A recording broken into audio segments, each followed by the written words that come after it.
Welcome to BRK special story. Sankranti పండుగ యావత్ హిందువులు జరుపుకుంటారు. ఇక తెలుగు రాష్ట్రాల్లో అయితే ప్రత్యేకంగా చెప్పక్కర్లేదు. ఈ పండుగను సంక్రాంతి లేదా మకర సంక్రాంతి అని కూడా పిలుస్తారు.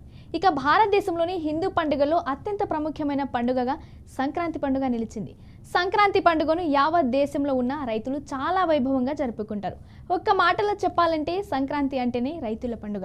ఇక మన దేశంలో కాకుండా విదేశాల్లో ఉన్న భారతీయులు కూడా సంక్రాంతి పండుగను ఘనంగా జరుపుకుంటారు. సంక్రాంతిని ఉత్తరాయణగా కూడా పిలుస్తారు.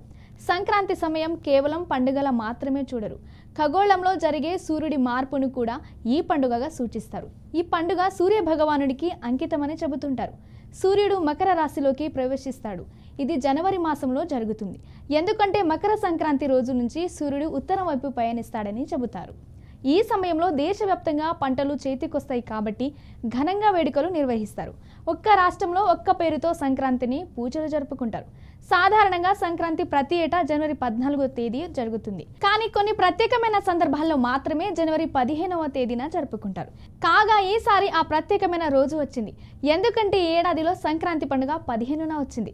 ఉత్తర భారతదేశంలో నివసించే హిందువులు, సిక్కులు సంక్రాంతి పండుగను మాఘీ అని పిలుస్తారు. గోవా, ఆంధ్రప్రదేశ్, మహారాష్ట్ర, పశ్చిమ బెంగాల్, కర్ణాటక, తెలంగాణ రాష్ట్రాల్లో మకర సంక్రాంతిగా పిలుస్తారు. ఇక సంక్రాంతి రోజున భక్తులు గంగా, యమున, గోదావరి, కృష్ణ, కావేరి లాంటి పవిత్ర నదుల్లో పుణ్యస్నానాలు ఆచరిస్తారు. ఇలా పుణ్యస్నానాలు ఆచరిస్తే వారు చేసిన పాపాలు కడిగివేయబడతాయని విశ్వసిస్తారు.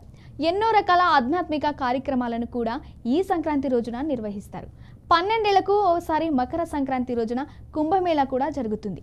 బెల్లం లడ్డులను తయారు చేసి ఇరుగు పొరుగు వారికి పంచుతారు.